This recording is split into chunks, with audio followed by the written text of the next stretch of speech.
शुक्लांबरधरं विष्णुं शशिवर्णं चतुर्भुजं प्रसन्नवदनं ध्यायेत् सर्वविघ्नोपशान्तये। गुरुर्ब्रह्मा गुरुर्विष्णु गुरुर्देवो महेश्वरः गुरु साक्षात् परं ब्रह्म तस्मै श्री गुरुवे नमः। कृष्णं नारायणं वन्दे कृष्णं वन्दे व्रजप्रियं कृष्णं द्वैपायनं वन्दे कृष्णं वन्दे पृथासुतं। ಎಲ್ಲರಿಗೂ ನಮಸ್ಕಾರ. ಹೋದ ವಾರ ನಾವು ಕೃಷ್ಣನ ಲೀಲೆಗಳನ್ನು ತಿಳ್ಕೊಳ್ಳೋಕೆ ಶುರು ಮಾಡಿದ್ವಿ.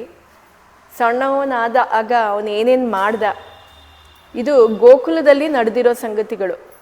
ಗೋಕುಲದಲ್ಲಿ ಕೃಷ್ಣ ಆ್ಯಕ್ಚುಲಿ ಹುಟ್ಟಿರೋದೇ ನಂದಗೋಪನ ರಾಜ್ಯಕ್ಕೆ ಬಂದ.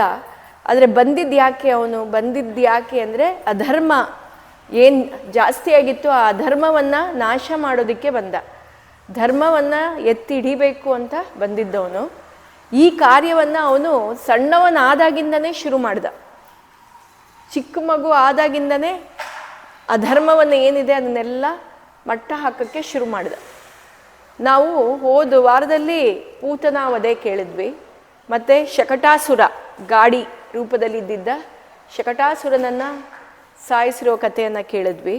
ಅದಲ್ಲದೆ ತೃಣಾವರ್ತ ನೆನಪಿದೆಯಾ, ಗಾಳಿಯಲ್ಲಿ ಕೃಷ್ಣನನ್ನು ಮೇಲಕ್ಕೆ ಎತ್ಕೊಂಡೋಗಿ ಆ ಗಾಳಿ ಅವತಾರದಲ್ಲಿ ಇದ್ದ ತೃಣಾವರ್ತನನ್ನು ಸಾಯಿಸಿದ್ದು.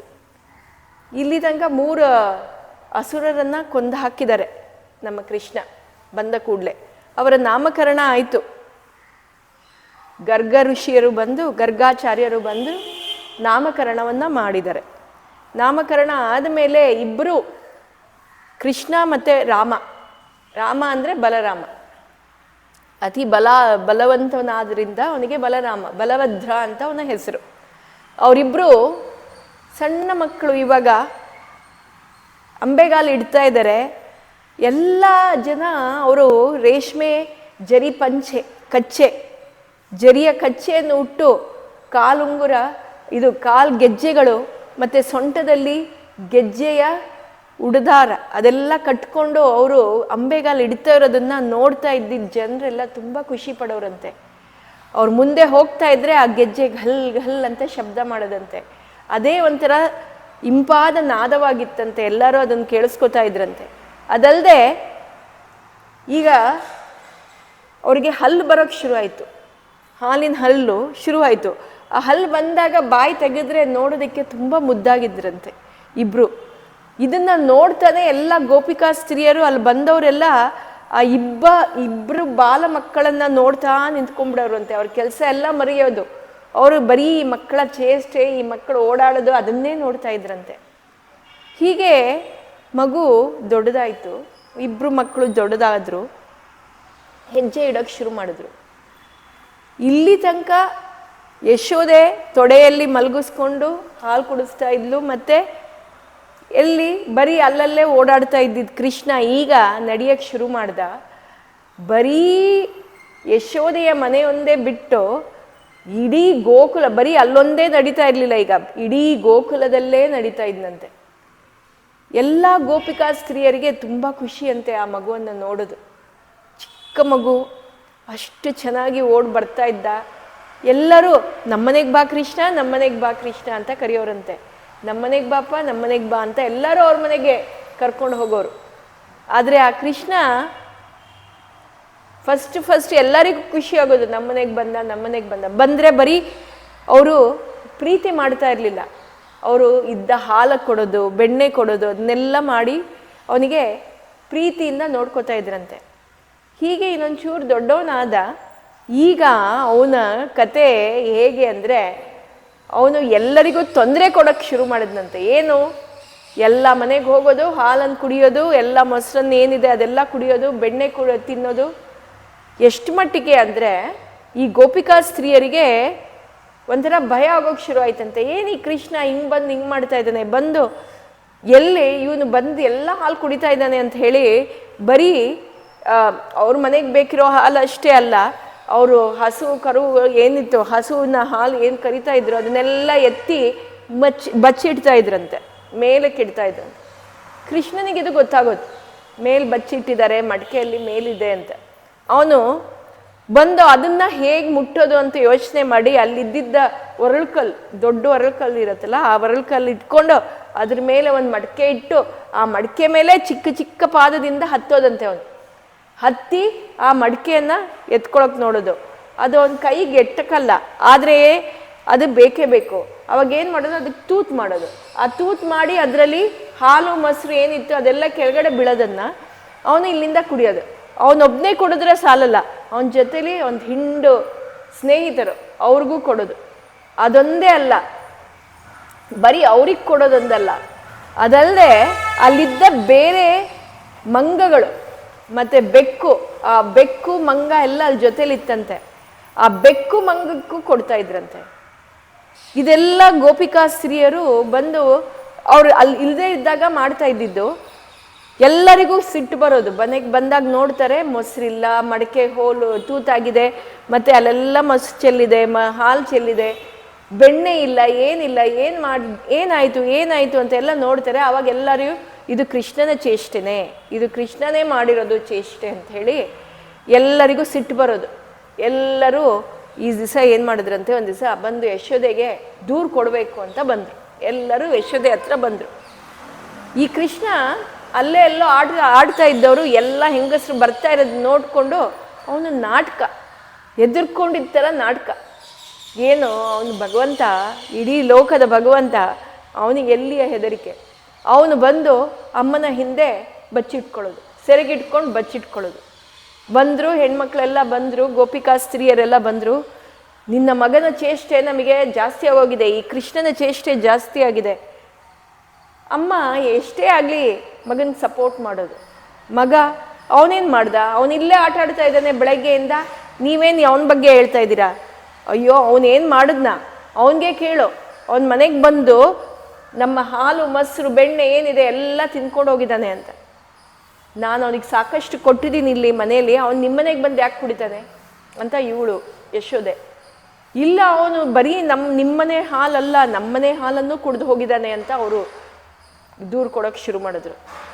ಆಮೇಲೆ ಇನ್ನೊಬ್ಳು ಗೋಪಿಕಾ ಸ್ತ್ರೀ ಅಲ್ಲಿ ಇದ್ದವಳು ಬಂದು ಹೇಳ್ತಾಳೆ, ನಾನು ಮನೆಯೆಲ್ಲ ಕ್ಲೀನ್ ಮಾಡಿದ್ದೆ, ಎಲ್ಲ ಸ್ವಚ್ಛ ಮಾಡಿ ನಾನು ಹೋಗಿ ಕೆಲಸ ಮಾಡ್ತಾ ಇದ್ದರೆ ಇವನು ಬಂದಿದ್ದಾನೆ, ಬಂದು ಹಾಲು ಮೊಸರು ಮಡಿಕೆ ಎಲ್ಲಿದೆ ಅಂತ ಹುಡುಕಿ ಮೇಲಿದ್ದನ್ನು ಹೋಗಿ ಹೊಡೆದಾಕಿ ಮನೆಯೆಲ್ಲ ಹಾಲು ಮೊಸರು ಮಾಡಿ ಬಂದಿದ್ದಾನೆ ನೀನು ಅಂತ ಅವನ ಮೇಲೆ ದೂರು. ಇನ್ನೊಬ್ರು, ಅವನು ಬರೀ ಅಷ್ಟು ಮಾಡಿಲ್ಲ, ನಾನು ಅವನಿಗೆ ಸಿಗೋದು ಬೇಡ ಅಂತ ಕತ್ಲು ಕೋಣೆಲಿ ಇಟ್ಟಿದ್ದೆ ಹಾಲು ಮೊಸರನ್ನ. ಯಾಕಂದರೆ ಮಕ್ಕಳಂದರೆ ಕತ್ಲೆ ಅಂದರೆ ಭಯ, ಅವ್ರು ಹೋಗೋಕ್ಕಾಗಲ್ಲ. ಅವನಿಗೆ ಅದು ಎಲ್ಲಿಂದ ಧೈರ್ಯ ಬಂತೋ ಗೊತ್ತಿಲ್ಲ, ಆ ಕತ್ಲು ಕೋಣೆಗೆ ಹೋಗ್ಬಿಟ್ಟು ಅಲ್ಲಿದ್ದಿದ್ದು ಹಾಲು ಮೊಸರನ್ನ ತಿಂದಿದ್ದಾನೆ ಅವನು. ಅವನು ಬಂದರೆ ಅವ್ನಿಗೆ ಎಂಥ ಧೈರ್ಯ, ಅವನು ಬಂದ್ರೇ ಅವನ ಜೊತೆಲೇ ಬೆಳಕು ಬರುತ್ತೇನೋ ಅವನಿಗೆ, ಅದಕ್ಕೆ ಅದು ಎಲ್ಲಿಟ್ಟಿದ್ರೂ ಕಾಣುತ್ತೆ ಅವನಿಗೆ. ಅದಷ್ಟೇ ಅಲ್ಲ, ಇನ್ನೊಬ್ಳು, ನಾವು ಹಾಲನ್ನು ಕರಿಬೇಕು ಅಂತ ಹಸು ಹತ್ರ ಹೋದರೆ ಇವನೇನು ಮಾಡ್ತಾನೆ, ಬಂದ್ಬಿಟ್ಟು ಆ ಕರುವನ್ನು ಬಿಟ್ಬಿಡ್ತಾನೆ. ಕರು ಯಾಕೆ ಬಿಡ್ತಾರೆ, ಕರು ಬಂದು ಹಾಲು ಕುಡಿಲಿ ಅಂತ. ಅವನು ಆ ಕರುವನ್ನು ಬಿಟ್ಟು ಆ ಹಸುವಿನ ಹತ್ರ ಹೋಗಿ ಅದು ಹಾಲು ಕುಡಿಯೋದು. ಇವ್ರು ಬಂದು ಆಮೇಲೆ ಕರಿಯಕ್ಕೆ ಹೋಗ್ತಾರೆ, ಅಲ್ಲಿ ಹಾಲೇ ಇಲ್ಲ. ನಮಗೆ ಹಾಲೇ ಇಲ್ಲದೆ ಹಂಗೆ ಮಾಡಿದ್ದಾನೆ ಇವತ್ತು ಅಂತ ಒಬ್ರೊಬ್ರು ಒಂದೊಂದು ಥರ ದೂರು ಕೊಡೋಕ್ಕೆ ಶುರು ಮಾಡಿದ್ರು. ಯಶೋದೆಗೆ ಸಿಟ್ಟು ಬಂತು, ಯಾಕೆ ನೀವೆಲ್ಲ ಸುಮ್ಮನೆ ನನ್ನ ಮಗನ ಮೇಲೆ ಹೇಳ್ತಾ ಇದ್ದೀರಾ, ನನ್ನ ಮಗ ಏನೂ ಮಾಡಿಲ್ಲ ಆ ಥರದ್ದು, ನೀವು ಅವನ ಮೇಲೆ ಈ ಥರ ಎಲ್ಲ ದೂರು ಕೊಡಬೇಡಿ. ಅವನನ್ನು ಅವ್ನು ಬೆಳಗ್ಗೆಯಿಂದ ಹಾಲು ಕುಡಿಸಿದ್ದೀನಿ, ಅವ್ನಿಗೆ ಮೊಸರು ಕೊಟ್ಟಿದ್ದೀನಿ, ಬೆಣ್ಣೆ ಕೊಟ್ಟಿದ್ದೀನಿ, ಅವ್ನು ನಿಮ್ಮ ಮನೆಗೆಲ್ಲ ಬರೋಕ್ಕೆ ಸಾಧ್ಯ ಇಲ್ಲ ಅಂತ ಅವಳು ಈ ಕಡೆ ಕರಿತಾಳಂತೆ, ಹೇಳ್ಕೊತಾನಂತೆ ಕೃಷ್ಣನನ್ನು. ಹೇಳ್ಕೊಂಡು ನೋಡಿದ್ರೆ ಅವನು ಹುಬ್ಬೆಲ್ಲ ಗಂಟಿಟ್ಕೊಂಡು ಕೋಪ ಮಾಡೋ ಒಂಥರ ಭಯ ಪಟ್ಕೊಂಡು ತಾಯಿಯನ್ನು ನೋಡೋದಂತೆ. ನೋಡ್ತಾ ಅವನ ಕಣ್ಣಲ್ಲಿ ನೀರು ಶುರು ಆಯಿತು, ಅಳಕ್ಕೆ ಶುರು ಮಾಡೋದು. ಇದನ್ನು ನೋಡಿದ ತಕ್ಷಣ ಅಲ್ಲಿದ್ದಿದ್ದು ಅಷ್ಟೂ ಗೋಪಿಕಾ ಸ್ತ್ರೀಯರಾಗಲಿ ಯಶೋದೆ ಆಗಲಿ, ಅಯ್ಯೋ ಈ ಮಗುಗೆ ಏನನ್ನು ನಾವು ಹೇಳಬಾರ್ದು ಅಂತ ಹೇಳ್ಬಿಟ್ಟು ಅಲ್ಲೇ ಹೋಗ್ಲಿ ಬಿಡು ಯಶೋದೆ, ಇನ್ಮೇಲಾದರೂ ನಿನ್ನ ಮಗನ ಸರಿಯಾಗಿ ನೋಡ್ಕೊ ಅಂತ ಹೇಳ್ಬಿಡೋರು ಅಲ್ಲಿಂದ ಆ ಕಡೆನೇ ಹೊಟ್ಟೋಗೋರು. ಯಶೋದೆಗೆ ಆ ಮಗ ಹೆದರ್ಕೊಂಡ್ಬಿಡ್ತಾನೆ, ಎಲ್ಲಿ ಹೆದರ್ಕೊಂಡು ಏನಾಗೋಗುತ್ತೋ ಅಂತ ಹೇಳಿ ಮುದ್ದು ಮಾಡೋದಂತೆ. ಆವಾಗ ಅವಳು ಕೃಷ್ಣನನ್ನ ಮುದ್ದು ಮಾಡೋದು. ಇದಷ್ಟೇ ಅಲ್ಲ, ಪ್ರತಿ ದಿವಸ ಅವನಿಗೆ ಸ್ನಾನ ಮಾಡಿಸೋದೇ ಇವಳಿಗೆ ಕೆಲಸ. ಬರೀ ಒಂದ್ಸಲ ಅಲ್ಲ, ಒಂದು 20 ಸಲ ಸ್ನಾನ ಮಾಡಿಸೋದು. ಯಾಕಂದ್ರೆ ಹೊರಗಡೆ ಹೋಗೋದು, ಆ ಮಣ್ಣಿನ ಧೂಳಲ್ಲಿ ಎಲ್ಲ ಮಣ್ಣಿನ ಧೂಳು ಮೈ ಮೇಲೆಲ್ಲ ಹಚ್ಕೊಂಡು ಬರೋದು. ಇಬ್ರು ಬಲರಾಮ ಮತ್ತೆ ಕೃಷ್ಣ ಇಬ್ರು ಆ ಧೂಳನ್ನು ಮೈಗೆ ಹಚ್ಕೊಂಡ್ ಬರೋದು. ಮನೆಗೆ ಬಂದಿದ ತಕ್ಷಣ ನೋಡಿದ್ರೆ ಬರೋದಂತೆ ಇವರಿಬ್ರು, ಕೃಷ್ಣ ಮತ್ತೆ ಬಲರಾಮ. ಎಲ್ಲಿ ಅಮ್ಮ ಬೈತಾಳೆ ಅಂತ. ಅಮ್ಮ ಇವಳನ್ನ ನೋಡ್ಬಿಟ್ಟು, ಅಮ್ಮನ್ನ ನೋಡಿದ ತಕ್ಷಣ ಏನೋ ಒಂಥರ ಮುಖ, ಇನೋಸೆಂಟ್ ಫೇಸ್ ಏನು ಮಾಡ್ಕೋತಾರೆ ಆ ಥರ ಮಾಡಿಕೊಂಡು, ಅಮ್ಮ ನಾವು ಆಟ ಆಡ್ಕೊಂಡು ಬಂದಿದ್ದೀವಿ, ಹೊಟ್ಟೆ ಹಸು ಆಗ್ತಾ ಇದೆ ಅಂತ ಹೇಳಿದ ತಕ್ಷಣ ಅಮ್ಮ ಬಂದು ತಪ್ಕೊಳ್ಳೋದು ಮಗನ. ಹೌದಾ ಮಗು, ನಿಂಗೆ ಇದು ಹಸುವಾಗಿದೆಯಾ ಅಂತ ಹೇಳಿ ಕರ್ಕೊಂಡೋಗಿ ಮತ್ತೆ ಸ್ನಾನ ಮಾಡಿಸಿ ಮತ್ತೆ ಅವನಿಗೆ ಏನು ಬೇಕೋ ಅದನ್ನು ಕೊಡೋದು. ಒಂದು ದಿವಸ ತೊಡೆ ಮೇಲೆ ಮಲಗಿಸ್ಕೊಂಡು ಹಾಲು ಕುಡಿಸ್ತಾ ಇದ್ಲಂತೆ ಯಶೋದೆ. ಹಾಲು ಕುಡಿಸ್ತಾ ಇದ್ದಾಗ ಅವನಿಗೆ ಹಾಲು ಕುಡಿದಾಗ ನಿದ್ದೆ ಬಂತು ಕೃಷ್ಣನಿಗೆ. ಆಕಳಿಸಿದ್ನಂತೆ. ಆಕಳಿಸಿದಾಗ ಬಾಯಿ ತೆಗೆದಿದ್ದ ತಕ್ಷಣ ಯಶೋದೆ ಬಾಯಿಯೊಳಗೆ ನೋಡ್ತಾಳಂತೆ. ಬಾಯಿಯೊಳಗೆ ನೋಡಿದ್ರೆ ಆಕಾಶ, ಭೂಮಿ ಮತ್ತು ನಕ್ಷತ್ರಗಳೆಲ್ಲ ಕಾಣಿಸೋಕ್ಕೆ ಶುರುವಾಯ್ತಂತೆ. ಅದು ಕಾಣಿಸಿದಾಗ ಅವಳಿಗೇನೋ ಒಂಥರ, ಇದ್ಯಾರಿದು, ನನ್ನ ಮಗನ ಇದು, ಯಾರಿದು, ಯಾರ ಬಾಯಿದು ಅಂತ ನೋಡಿ ಒಂದು ನಿಮಿಷಕ್ಕೆ ಅವಳಿಗೆ ಭ್ರಮೆ ಆಯ್ತೇನೋ ಅಂದ್ಕೊಂಡು ವಾಪಸ್ ಬಂದಂತೆ. ಆಮೇಲೆ ಹೀಗೆ ಒಂದು ದಿವಸ ಈ ಕೃಷ್ಣ ಏನು ಮಾಡ್ದ, ಒಂಚೂರು ದೊಡ್ಡವನಾದ, ಮತ್ತು ಎಲ್ಲ ಕಡೆ ಆಡಾಡೋಕ್ಕೆ ಆಟ ಆಡ್ಕೊಂಡು ಹೋಗ್ತಾ ಇದ್ದ. ಒಂದು ದಿವಸ ಅಲ್ಲೇ ಭೂಮಿಯಲ್ಲಿ ಹೆಜ್ಜೆ, ಅವನ ಪಾದ ಚಿಕ್ಕ ಪಾದ, ಹೆಜ್ಜೆ ಅಂದರೆ ಅವನು ಓಡೋಡಿ ಹೋಗುವಾಗ ಅವನ ಹೆಜ್ಜೆ ಗುರುತುಗಳು ಭೂಮಿ ಮೇಲೆ ಬೀಳ್ತಾ ಇತ್ತಂತೆ. ಆಗ ಭೂಮಿ ದೇವಿಗೆ ಎಲ್ಲಿಲ್ಲದ ಖುಷಿ. ಈ ನನ್ನ ಪರಮಾತ್ಮ ನನ್ನ ಭೂಮಿಯ ಮೇಲೆ, ನನ್ನ ಮೇಲೆ ಪಾದವನ್ನು ಇಟ್ಟಿದ್ದಾನೆ, ಅವನ ಪಾದ ಸ್ಪರ್ಶದಿಂದ ನನ್ನ ಪಾಪ ಕಳೀತು, ನನ್ನ ಎಲ್ಲ ಏನು ನನ್ನ ಅಧರ್ಮಗಳಿದೆ ಅದೆಲ್ಲ ಕಳೀತಾ ಹೋಗ್ತಾ ಇದೆ, ಆ ಭಾರ, ಭೂಮಿ ಭಾರ ಏನಿದೆ ಅದು ಕಮ್ಮಿ ಆಗಿದೆ, ನಾನು ಇವನಿಗೆ ಏನಾದರೂ ನೈವೇದ್ಯ ಕೊಡಬೇಕು ಅಂತ ಹೇಳಿ ಅವಳು, ಭೂಮಿ ಎಷ್ಟೇ ಆಗಲಿ ಭೂಮಿ ದೇವಿ, ಅವಳು ಕೊಡೋದೇನು ಮಣ್ಣೇ ಅವಳ ಮೇನಿದು. ಸೊ ಅವಳು ಮಣ್ಣನ್ನು ಕೊಟ್ಲಂತೆ ಕೃಷ್ಣನಿಗೆ. ಪ್ರೀತಿಯಿಂದ ಮಣ್ಣು ಕೊಟ್ಟಾಗ ಅವನು ಆ ಮಣ್ಣನ್ನು ಸ್ವೀಕರಿಸಿದ್ನಂತೆ, ಆ ಮಣ್ಣು ತಿನ್ನಂತೆ. ಅಲ್ಲಿ ಅಕ್ಕಪಕ್ಕ ಇದ್ದಿದ್ದ ಗೋಪಿಕಾ ಸ್ತ್ರೀಯರೆಲ್ಲ ನೋಡಿದ್ರಂತೆ, ಮತ್ತು ಬಲರಾಮ ಹುಡುಗರು ಎಲ್ಲ ಯಾರಿದ್ರು ಅವರೆಲ್ಲ ನೋಡಿದ್ರಂತೆ ಕೃಷ್ಣ ಮಣ್ಣು ತಿಂತಾ ಇದ್ದಾನೆ ಅಂತ ಎಲ್ಲ ಓಡಿ ಬಂದು ಯಶೋದೆಗೆ ದೂರು ಕೊಟ್ಟರು. ನೋಡು, ನಿನ್ನ ಮಗ ಮಣ್ಣು ತಿಂತಾ ಇದ್ದಾನೆ, ನಾವು ಹೇಳಿದ್ರೆ ಕೇಳ್ತಾ ಇಲ್ಲ ಅಂತ ಕರ್ಕೊಂಬಂದ್ರಂತೆ. ಕೃಷ್ಣ ಭಯ, ಅಮ್ಮ ಹೊಡಿತಾಳೆ ನನಗೆ ಅಂತ ಹೇಳಿ.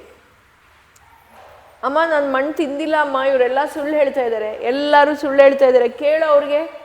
ಅದಕ್ಕೆ ಬಲರಾಮ ಇದ್ದಂತೆ, ಇಲ್ಲ ಅಮ್ಮ ಅವನು ಖಂಡಿತ ಮಣ್ಣು ತಿಂದ, ನಾನು ನೋಡಿದ್ದೀನಿ ಅಂತ ಹೇಳಿದಂತೆ. ಆ ಗೋಪಿಕಾ ಸ್ತ್ರೀಯರು ಎಲ್ಲರೂ ಇಲ್ಲ ಅವ್ನು ಮಣ್ಣು ತಿಂದ, ನಾವು ನೋಡಿದ್ವಿ ಅಂತ ಹೇಳ್ತಾ ಇದ್ದಾರೆ. ಯಶೋದೆ, ಯಾಕೆ ನೀವು ನನ್ನ ಮಗನ ಮೇಲೆ ದೂರು ಕೊಡ್ತಾ ಇದ್ದೀರಾ, ಸುಳ್ಳು ದೂರು ಅಂತ. ಆಮೇಲೆ ಬಲರಾಮ ಇನ್ನೊಂದ್ಸಲ ಹೇಳಿದಂತೆ, ಇಲ್ಲ ಅಮ್ಮ ಅವ್ನು ಮಣ್ಣು ತಿಂದ, ನಾನು ನೋಡಿದ್ದೀನಿ ಅಂತ ಹೇಳಿ. ಆಗ ಕೃಷ್ಣ ಹೇಳಿದಂತೆ, ಅಮ್ಮ ನಾನು ಮಣ್ಣು ತಿಂದಿಲ್ಲ, ಬೇಕಿದ್ರೆ ನೀನು ನನ್ನ ಬಾಯಿ ನೋಡು ಅಂತ.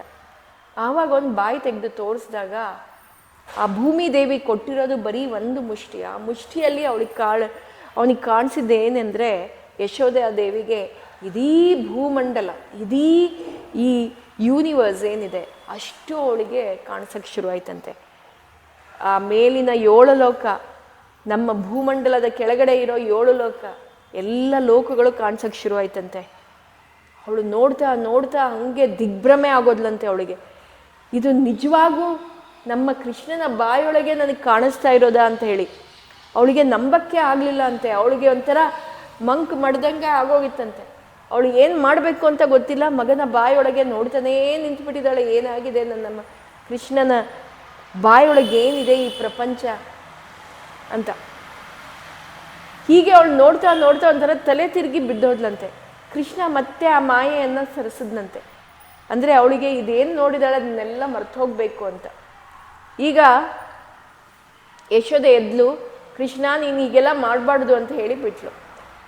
ಅಮ್ಮ ನಾನು ಮಾಡಿಲ್ಲ ಅಂತ ಮತ್ತೆ ಅವನ ಲೀಲೆ, ಅವನ ಚೇಷ್ಟೆ ಏನಿದೆ ಅವನು ಮತ್ತೆ ಶುರು ಮಾಡ್ಕೊಂಡ. ಆಮೇಲೆ ಎಲ್ಲ ಗೋಪಿಕಾ ಸ್ತ್ರೀಯರಿಗೆ ಯಶೋದೆ ಬೈದ್ಲಂತೆ, ಹೋಗಿ ಹೋಗಿ ನಿಮ್ಮ ಕೆಲಸ ಏನಿದೆ ನೀವು ನೋಡ್ಕೊಳ್ಳಿ, ನಾನು ನನ್ನ ಕೃಷ್ಣನ್ಗೆ ಹೇಳ್ಕೊತೀನಿ, ಏನು ಹೇಳಬೇಕು ಅದನ್ನು ಹೇಳ್ತೀನಿ ಅಂತ. ಹೀಗೆ ಒಂದು ದಿವಸ ಒಬ್ಬರು ಮನೆಗೆ ಹೋದ್ನಂತೆ ಕೃಷ್ಣ. ಇನ್ನೊಂದು ದಿವಸ ಬೆಣ್ಣೆ ಕದಿಯೋದಕ್ಕೆ ಹೋದ್ನಂತೆ. ನೋಡ್ದ ಮನೆಯಲ್ಲ ಹೆಂಗಸಿಲ್ಲ, ಗೋಪಿಕಾ ಸ್ತ್ರೀ ಇಲ್ಲ. ಹೋದ, ಅಲ್ಲೇ ಮಡಿಕೆಯಲ್ಲಿ ಬೆಣ್ಣೆ ಇತ್ತು, ಕೈ ಹಾಕಿದ ಬೆಣ್ಣೆಗೆ. ಕೈ ಹಾಕಿದ ತಕ್ಷಣ ಆ ಗೋಪಿಕಾ ಸ್ತ್ರೀ ಬಂದ್ಲಂತೆ. ಸಿಕ್ಕದೆ, ಇವತ್ತು ನೀನು ಕಳ್ಳ ಸಿಕ್ಕದೆ, ಇಷ್ಟು ದಿನ ನಾನಲ್ಲ ಅಂತಿದ್ದೆ, ಇವತ್ತು ನೀನೇ ಸಿಕ್ಕದೆ ಅಂತ. ಅದಕ್ಕೆ ಅವನು ಹೇಳಿದ್ನಂತೆ, ನಾನೇನು ಮಾಡಿದೆ, ನೀನು ಕದೀತಾ ಇದೆಯಲ್ಲ, ನನಗೆ ಕಾಣಿಸ್ತಾ ಇದೆ, ನಾನು ಕದೀತಾ ಇಲ್ಲ ನಾನು. ಅಯ್ಯೋ, ನಿಮ್ಮಂಥ ಅವ್ರ ಮನೆಯಲ್ಲಿ ಈ ಬೆಣ್ಣೆ ಇರಬಾರ್ದಿತ್ತು ಅನ್ನಂತೆ. ಯಾಕೆ ಹಂಗೆ ಹೇಳ್ತೀಯ, ನಿನ್ನ ಹೃದಯ ಎಷ್ಟು ಕಠೋರವಾಗಿದೆ ಅಂತ ಬೈದ್ನಂತೆ. ನಾನು ಕಠೋರವಾಗಿಲ್ಲ, ನಾನು ನಿನಗೇನು ಹೇಳ್ತಾ ಇದ್ದೀನಿ, ನೀನು ನಮ್ಮನೆ ಬೆಣ್ಣೆ ಯಾಕೆ ಕದೀತಾ ಇದೆಯಾ, ನಿಮ್ಮ ಮನೆಗೆ ಹೋಗಿ ಕುಡಿಬೋದು. ಅಲ್ಲಿ ತನಕ ಎಲ್ಲರಿಗೂ ಕೃಷ್ಣ ನನ್ನ ಮಗ ಅಂತಲೇ ಪ್ರೀತಿ ಎಲ್ಲರಿಗೂ. ಆಮೇಲೆ ನಿನ್ನ ಮನಸ್ಸು ತುಂಬ ಕಠೋರವಾಗಿದೆ, ನಿಮ್ಮಂಥ ಮನೆಯಲ್ಲಿ ಈ ಬೆಣ್ಣೆಗಳಿರಬಾರ್ದು, ಮೃದು ಮನಸ್ಸಿನವರ ಮನೆಯಲ್ಲೇ ಇರಬೇಕು ಅಂತ ಹೇಳಕ್ಕೆ ಶುರು ಮಾಡಿದಂತೆ. ಆಗ ಇವಳು, ನೀನೆಂಥವನು, ನಿನ್ನ ಪಾದ ಎಷ್ಟು ಕಠೋರವಾದ ಪಾದ, ನೀನು ಇಷ್ಟು ಸಣ್ಣ ಪಾದದ ಬೆರಳಿಂದ ಒಂದು ಗಾಡಿಯನ್ನೇ ಮುರಿದಿದ್ಯಾ ನೀನು ಅಂತ. ಅದಕ್ಕೆ ಇವನು, ಅದು ಹಂಗೆ ಮುರಿದಿದ್ದಲ್ಲ, ಅದು ನನ್ನ ಪಾದ ಏನಾಗಿದೆ, ನಿನ್ನ ಎದೆ ಮೇಲಿತ್ತು, ನಿನ್ನ ಎದೆ ಕಠೋರವಾದ ಎದೆ, ಅದರಿಂದ ನನ್ನ ಪಾದ ಗಟ್ಟಿಯಾಗಿದ್ದು ಅಂತ ಅವನು ತಿರುಗಿಸಿ ಹೇಳೋದು. ಈ ರೀತಿ ತಿರುಗಿಸಿ ಹೇಳಿದ ತಕ್ಷಣ ಅವಳು, ನೀನು ನನ್ನ ಮೇಲೆ ಹೇಳ್ತೀಯಾ ಅಂತ ಅವಳು, ನಾನು ನಿನ್ನ ಬಿಡಲ್ಲ ಅಂತ. ಸುಮ್ಮನೆ ಇವನು ಅಲ್ಲಿಂದ ಓಡ್ತೀಯಾ ಇಲ್ವಾ, ಇಲ್ಲಿಂದ ಹೋಗ್ತೀಯಾ ಇಲ್ವಾ ಅಂದರೆ, ಅವನು ಹೋಗೋ ಬದಲು ಅಲ್ಲಿ ತೊಟ್ಲಲ್ಲಿ ಮಗು ಮಲಗಿತ್ತಂತೆ, ಹೋಗ್ಬಿಟ್ಟು ಆ ಮಗುವನ್ನು ಚಿವಿಟಿ ಹೊಟ್ಟೋಗೋದು, ಆ ಮಗು ಅಳೋದು.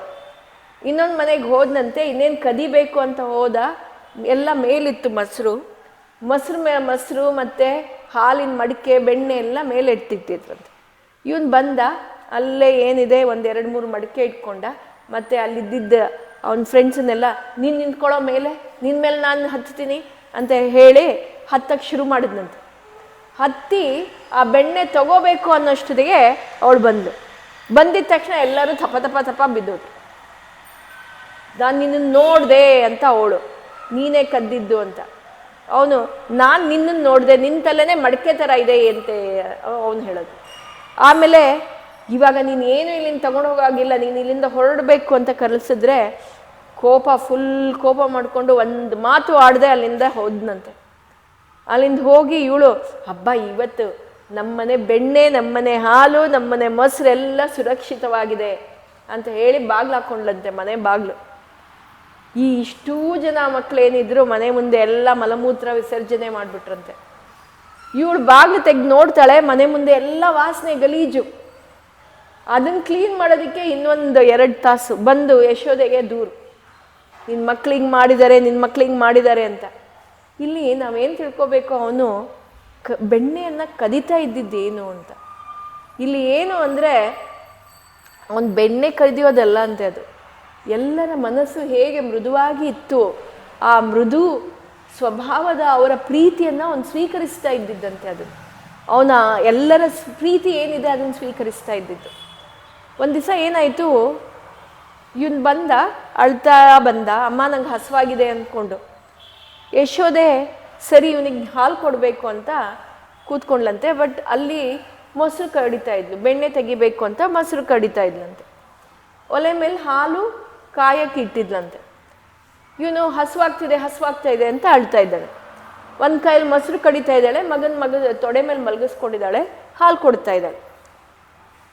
ಹಾಲು ಕುಡಿತಾ ಇದ್ನಂತೆ ಅವನು. ಇಲ್ಲಿ ಒಲೆ ಮೇಲೆ ಏನು ಹಾಲು ಇಟ್ಟಿದ್ಲೋ ಅದು ಉಕ್ಕಕ್ಕೆ ಶುರು ಆಯಿತು. ಅದು ಉಕ್ತಾ ಇದೆ ಅಂತ ಹೇಳಿ ಆ ಕೃಷ್ಣನನ್ನು ಏನು ಅವಳು ಹಾಲು ಕುಡಿಸ್ತಾ ಇದ್ಲು, ಅವನನ್ನು ಅಲ್ಲೇ ಅರ್ಧ ಹಾಲು ಕುಡಿಸ್ತಾನೆ, ಅಲ್ಲೇ ಮಲಗಿಸಿ ಎದ್ದು ಹೋಗಿ ಆ ಹಾಲು ಕಾದಿರೋದನ್ನು ಇಳಿಸಿದ್ಲಂತೆ. ಕೃಷ್ಣನಿಗೆ ಸಿಟ್ಟು ಬಂದ್ಬಿಡ್ತು. ಅವನ ಹೊಟ್ಟೆ ಇನ್ನೂ ತುಂಬಿಲ್ಲ, ಅವನಿಗಿನ್ನೂ ತೃಪ್ತಿ ಆಗಿಲ್ಲ, ಹಾಲು ಕುಡ್ದಿದ್ದ ಅವನಿಗೆ ಹೊಟ್ಟೆ ತುಂಬಿಲ್ಲ. ಅಷ್ಟರೊಳಗೆ ತಾಯಿ ಅರ್ಧದಲ್ಲೇ ನಿಲ್ಲಿಸ್ಬಿಟ್ಟು ಹೋಗಿದ್ದಾಳೆ ಅಂತ ಸಿಟ್ಟು. ಮುಂದೆ ಏನು ಮೊಸರನ್ನು ಕಡಿತಾ ಇದ್ಲು ಯಶೋದೆ, ಆ ಮಡಿಕೆಯನ್ನು ಅಲ್ಲೇ ಇದ್ದಿದ್ದು ಒಂದು ಕೋಲ್ ತೊಗೊಂಡು ಹೊಡೆದಾಕದ್ನಂತೆ. ಅಲ್ಲಿದ್ದಿದ್ದು ಅಷ್ಟೂ ಮೊಸರು ಚೆಲ್ತು, ಅದರೊಳಗಿದ್ದಿದ್ದು ಬೆಣ್ಣೆ ಎಲ್ಲ ಬಿದ್ದೋಯ್ತು. ಅದಲ್ಲದೆ ಯಶೋದೆ ಆ ಹಾಲನ್ನು ಏನು ಎತ್ತಿದ್ಲು ಬಂದು ನೋಡ್ತಾಳೆ, ಕೃಷ್ಣ ಎಲ್ಲ ಹೊಡೆದಾಕಿದ್ದಾನೆ. ಹೇಳಿದ್ಲಂತೆ, ಇಷ್ಟು ದಿನ ಎಲ್ಲ ಗೋಪಿಕಾ ಸ್ತ್ರೀಯರು ಹೇಳ್ತಾ ಇದ್ರು, ಇವತ್ತು ನಾನೇ ಕಣ್ಣಾರೆ ನೋಡಿದ್ದೀನಿ, ಇದನ್ನ ನೀನೇ ಮಾಡಿರೋದು, ನೀನು ಮಾಡಿರೋದು ನಾನು ಸಹಿಸೋಕ್ಕಾಗಲ್ಲ ಅಂತ ಅವಳೇನು ಮಾಡಿದ್ಲಂತೆ, ಅಲ್ಲೇ ಇದ್ದಿದ್ದು ಒಂದು ಕೋಲನ್ನು ಎತ್ಕೊಂಡು ಓಡಿಸ್ಕೊಂಡು ಹೋದ್ಲಂತೆ ಕೃಷ್ಣನನ್ನು ಇಟ್ಕೊಳ್ಳೋಕ್ಕೆ. ಕೃಷ್ಣ ಎಷ್ಟೇ ಆಗಲಿ ಚಿಕ್ಕ ಮಗು, ಅವನ ಫೋರ್ಸಲ್ಲಿ ಅವನು ಓಡ್ತಾ ಇದ್ದಾನೆ, ಯಶೋದೆ ಹೋಗ್ತಾ ಇದ್ದಾಳೆ, ಹಿಂದೆ ಹೋಗ್ತಾ ಇದ್ದಾನೆ. ಆ ಸೀನ್ ತುಂಬ ಚೆನ್ನಾಗಿತ್ತಂತೆ. ಅದ್ರ ವರ್ಣನೆ ತುಂಬ ಚೆನ್ನಾಗಿದೆ ಭಾಗವತದಲ್ಲಿ. ತಾಯಿ ಮಗು ಪ್ರೀತಿ ಇಲ್ಲಿ ನಾವು ತುಂಬ ಚೆನ್ನಾಗಿ ಕಣ್ಣಾರೆ ನೋಡ್ಬೋದು ಅಂತ ಹೇಳ್ತಾರೆ. ಅವನು ಮುಂದೆ ಓಡ್ತಾ ಇದ್ದಾಳೆ, ಓಡ್ತಾ ಇದ್ದಾನೆ ಅವನು, ಯಶೋದೆ ಹಿಂದೆ ಬರ್ತಾ ಇದ್ದಾಳೆ, ಆದರೆ ಹಿಡಿಯೋಕ್ಕಾಗ್ತಾ ಇಲ್ಲ.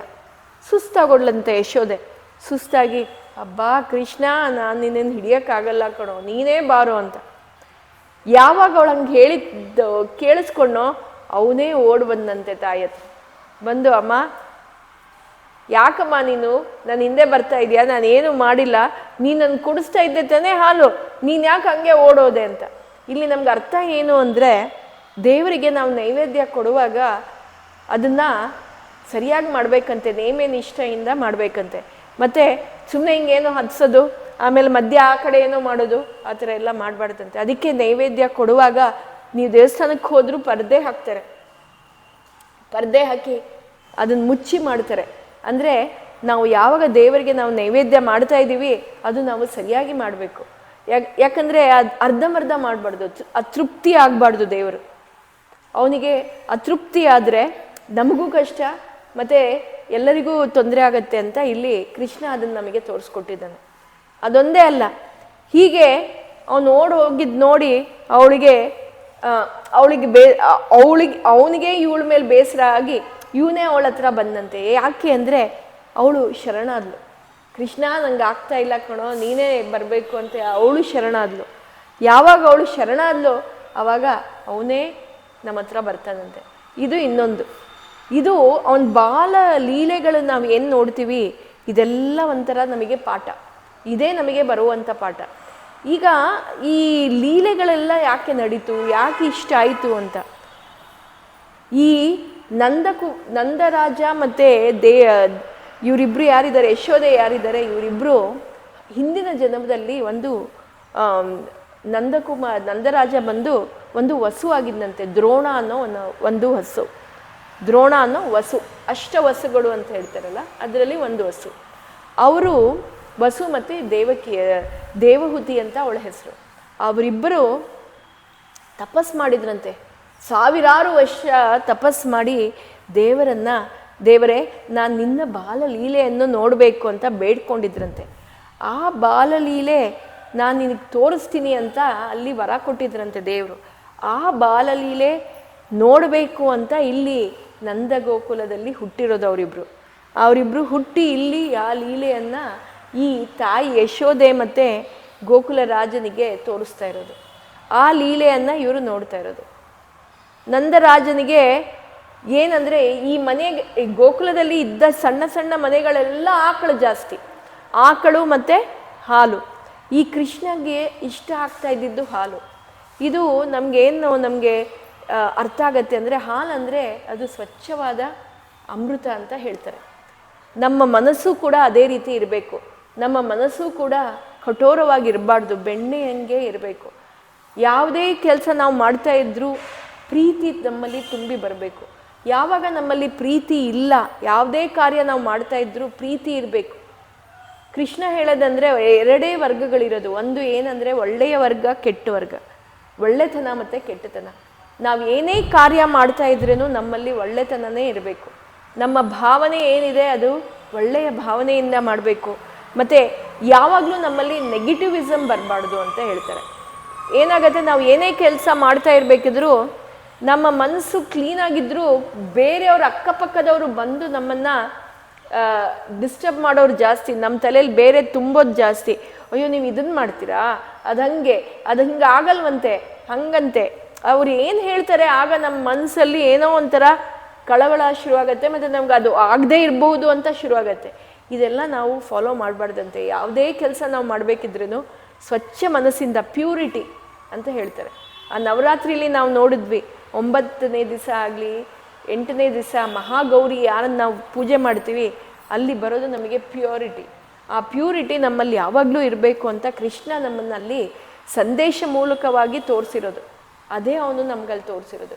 ಬೆಣ್ಣೆ ಹಾಗೆ ನಾವು ಮೃದುವಾಗಿರಬೇಕು. ಇನ್ನೊಂದು ವಿಷಯ ಏನಂದರೆ, ಅವನು ಕೆಲವ್ರ ಮನೆಗೆ ಹೋಗೋದು, ಅಲ್ಲಿಗೆ ಹೋಗ್ಬಿಟ್ಟು ಆ ಬೆಣ್ಣೆ ಮೊಸರೆಲ್ಲ ಏನು ಕಾಣಿಸ್ತಾ ಇರಲಿಲ್ಲ, ನಿಮ್ಮ ಮನೇಲಿ ಬೆಣ್ಣೆ ಇಲ್ವಾ, ಮೊಸರಿಲ್ವಾ ಅಂತ ಅವ್ರಿಗೆ ಜೋರು ಮಾಡೋದಂತೆ. ಆ ತಾಯಿ ತಂದೆ, ಆ ಮನೆ ಹೆಂಗಸು ಏನು ಗೋಪಿಕಾ ಸ್ತ್ರೀ, ಇದು ನನ್ನ ಮನೆ ಕಣೋ, ನಾನು ಎಲ್ಲಿ ಬೇಕಿದ್ರು ಇಟ್ಕೋತೀನಿ, ನಾನೇನಾದರೂ ಮಾಡು, ನಿನ್ನ ಮನೆ ಅಂತೆ, ನಿನ್ನ ಮನೆ, ಇದು ನನ್ನ ಮನೆ ಅಂತ ಅವನು ಅಲ್ಲಿ ಗಲಾಟೆ ಮಾಡೋದಂತೆ.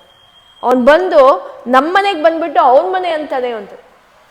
ಇಲ್ಲಿ ನಮಗೇನು ಸಂದೇಶ, ಇಡೀ ಪ್ರಪಂಚನೇ ಅವನದು. ಅವನು ಕದಿಯೋದೇನಿದೆ, ಅವನು ಕದಿಯೋದೇನೂ ಇಲ್ಲ, ಆದರೆ ಅಲ್ಲಿ ಕದೀತಾ ಇದ್ದಿದ್ದೇನು, ಅವನು ಏನು ಮಾಡ್ತಾ ಇದ್ದ, ಇದು ಏನು ಮಾಡ್ತಾ ಇದ್ದ ಅಂದರೆ ಇಲ್ಲಿ ಒಂದು ಕತೆ ಇದೆ. ಈ ಗೋಪಿಕಾ ಸ್ತ್ರೀಯರೆಲ್ಲ ಅಪ್ಸರಾ ಸ್ತ್ರೀಯರಂತೆ. ಎಲ್ಲಿ? ಮೇಲ್ಗಡೆ ದೇವಲೋಕದಲ್ಲಿ ಅಪ್ಸರಾ ಸ್ತ್ರೀಯರು. ಈ ಅಪ್ಸರಾ ಸ್ತ್ರೀಯರಿಗೆ ಪುಣ್ಯ ಜಾಸ್ತಿ ಇತ್ತಂತೆ. ಯಾಕಂದರೆ ಅವರೆಲ್ಲ ದೇವರ ಕಾರ್ಯಗಳನ್ನಲ್ಲೇ ಮಗ್ನರಾಗಿದ್ದರು, ಮತ್ತು ಅವ್ರಿಗೆಲ್ಲ ಪುಣ್ಯ ಜಾಸ್ತಿ ಇತ್ತಂತೆ. ಆ ಪುಣ್ಯ ಎಲ್ಲ ಎಷ್ಟಾಗೋಗಿತ್ತು ಅಂದರೆ ಅವ್ರಿಗೆ ಭಗವಂತ ಏನು ಕೊಡಬೇಕು ಅಂತಲೇ ಅವನಿಗೆ ಆಗ್ತಾ ಇರಲಿಲ್ಲ. ಅವನಿಗೇನು ಕೊಡಬೇಕು ಅದ್ರ ಮೀರಿ ಪುಣ್ಯ ಇತ್ತಂತೆ. ಆ ಪುಣ್ಯ ಎಲ್ಲ ಕಮ್ಮಿ ಮಾಡೋದಕ್ಕೆ ಇವ್ರಿಗೆಲ್ಲ ಗೋಪಿಕಾ ಸ್ತ್ರೀ ಅವತಾರ ಕೊಟ್ಟ. ಆ ಗೋಪಿಕಾ ಸ್ತ್ರೀಯರು ಯಾವಾಗಾದರೂ ಅವರು ಕೃಷ್ಣನನ್ನು ಬೈಯೋದು, ಅದರಲ್ಲಿ ಏನಾಗೋದು, ಒಂಚೂರು ಅವ್ರ ಪುಣ್ಯ ಕಮ್ಮಿ ಆಗೋದು. ಆ ಪುಣ್ಯ ಎಲ್ಲ ಇವನು ಪಡ್ಕೋತಾ ಇದ್ದಂತೆ. ಅದೇ ಅಲ್ಲಿ ಉಲ್ಲೇಖ ಆಗಿರೋದು. ಆ ಅವರ ಪುಣ್ಯಗಳೇನಿದೆ ಅದನ್ನೆಲ್ಲ ಇವನು ತಗೋತಾ ಇದ್ದಿದ್ದು.